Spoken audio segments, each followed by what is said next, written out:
Hi, everybody. This is Silvio Canto in Dallas, Texas on Saturday, December 27th. This is the last Saturday of 2025. So how is that for a little trivia, if you want to put it that way? The last Saturday of 2025, December 27th, 2025. And it's amazing. A quarter of a century has gone by. If you just think about that for a second, it was a quarter of a century ago that George W. Bush was elected president in 2000. And remember what a controversial election that was. And here we are 25 years later. My gosh, the time is um, indeed traveling. Well, I have a post over at the American Thinker today. Just wanted to quickly point this out. It's about the judges and how I feel that many of these district judges are really out of control. They need to get back on their lane. That means interpreting the Constitution. That's in essence writing what our political opinions about what they like or don't like about what President Trump is doing. That's not what we have judges for. And I thought that this had already been taken care of at the end of the summer when the Supreme Court wrote an opinion basically killing all these nationwide injunctions. But you still have these district judges who decide to put something out there, and all of it is usually reversed because these judges are completely out of line. So I think that it's time for the Supreme Court, the Chief Justice, to put an end to this idea that, you have judges that are just everywhere. There's a judge coming out trying to interfere with the president doing his job. Look, the president was elected. The judge was not. Now, there are some things I agree that judges need to look at. But this idea that, you judge shop, which is what this is, they look for their favorite judge and they run to that judge. They know what the opinion is going to be ahead of time. And then they use that basically to delay whatever President Trump is doing. I just think that's bad for the system. And the Supreme Court Justice, Chief Justice Roberts should spell that out and put an end to this practice. The big talk, of course, these days is Obamacare subsidies. They will end as of the 31st, so in another week, it'll be over. And, these subsidies were never supposed to be permanent. And this is, I think, what irritates me more than anything else. The subsidies were created because of COVID, which, by the way, was 5 years ago, maybe 4 years ago. If you want to, be nice about it, maybe 4 years ago. But certainly they weren't supposed to be permanent. And now you have Democrats saying if these subsidies are not renewed, millions of people are going to, not lose their coverage, but have to pay higher premiums. Well, who created the problem? It was the Democrats who created the problem. They're the ones who created these so-called temporary subsidies. They did nothing about it when they had majorities. And now they want everything fixed. And if you don't fix it, of course, Trump is bad. Trump is horrible. Trump is this. Trump is that. Well, my gut feeling is that they'll have to work out some kind of a compromise, maybe extend the subsidies, maybe 6 months, maybe 90 days, and then, come up with something better. I do believe that President Trump is already laying the groundwork for a alternative to Obamacare.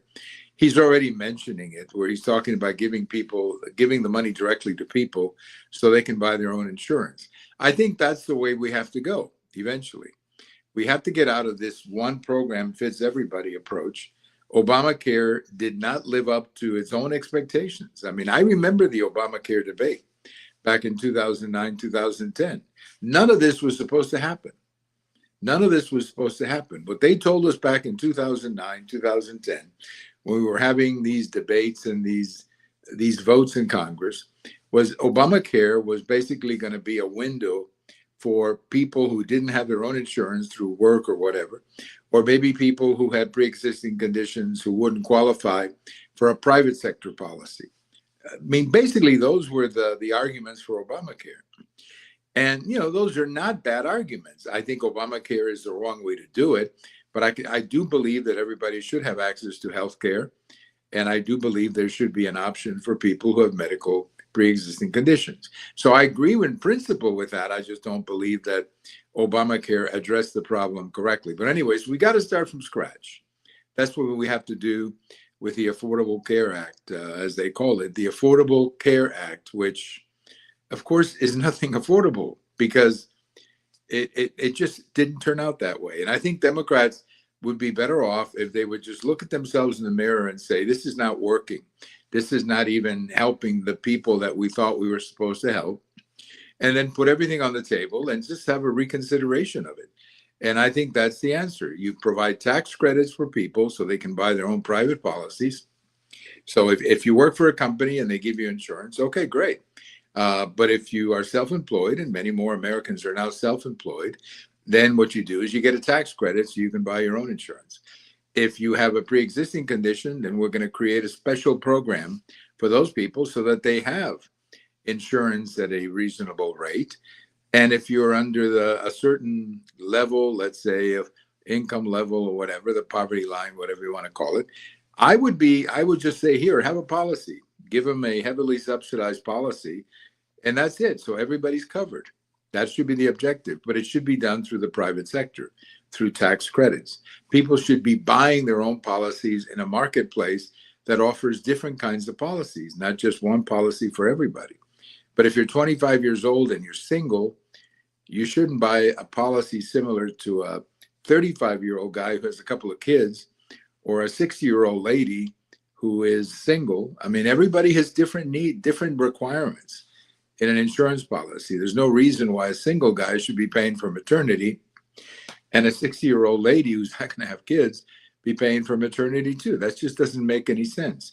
And those were the options that existed before Obamacare. You could get these catastrophic policies or these high insurance policies high deductible policies where you kind of self-insured at the top. You said, okay, the first 5,000 are on me, and I buy the insurance for the purpose of really big stuff where I'm going to really need insurance. That's kind of the way we need to go and get away from this government program that is not working. Obamacare is not working. And I mean, I think Democrats need to stop playing games. So maybe you increase the subsidies or extend the subsidies for 90 days and then come up with something else. But these subsidies were never supposed to be permanent. And these subsidies were supposed to end at some point. And apparently the Democrats don't believe that any government program should end. It should just go on and on and on and on. And well, that's just not doable anymore.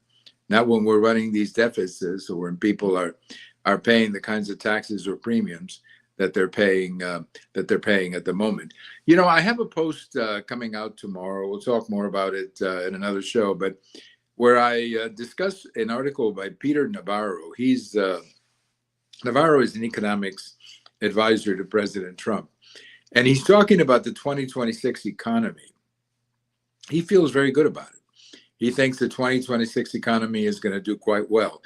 I tend to feel that way as well. I think that a lot of things are in place, a lot of things are in motion, that we should have a very strong 2026. The political question is, are people going to feel all of this by, let's say, Labor Day, which is when the political campaigns really begin? I don't know the answer to that, but I know what will happen. If they don't feel well, then the Democrats are going to pick up the House. And if they feel well, then the Republicans will keep the House. Basically, that's what it comes down to. I believe, though, I have very strong confidence on Secretary of the Treasury Bessent. I just think he really knows what he's doing. And I just trust what he's doing. So I'm going to bank on him and President Trump, too. I think President Trump is right on when it comes to the economy, but especially Secretary of Treasury Bessent. I'm very impressed with the work he's doing. And I think you're going to see the results of that work in 2026 with a very good, strong economy. Just a quick note on this day in history, 1970. George Harrison, who had just, had finished with the Beatles. The Beatles broke up in 1970. George Harrison became the first former Beatle to have a #1 song. That song was My Sweet Lord. And it was number one this week back in 1970. So George Harrison, the first Beatle to go solo and hit number one. The reality is that George didn't have a lot more hits, maybe a few more. But it was really Paul McCartney who had a lot of success as a solo Beatle. John and Ringo kind of faded. Now, John was on purpose. He kind of went into exile. But it was Paul McCartney who hit the charts really big in the 1970s on a solo, as well as with that group that he had, Wings. And it was Paul who really dominated, the former Beatle, Paul, who had a lot of success as a solo artist. But the first one to have a number one song was George Harrison, the one they used to call the Quiet Beatle. Well, he had the number one song this week back in 1970. Thank you for listening. This is Silvio Canto in Dallas, and we'll talk to you later. Bye-bye, everybody.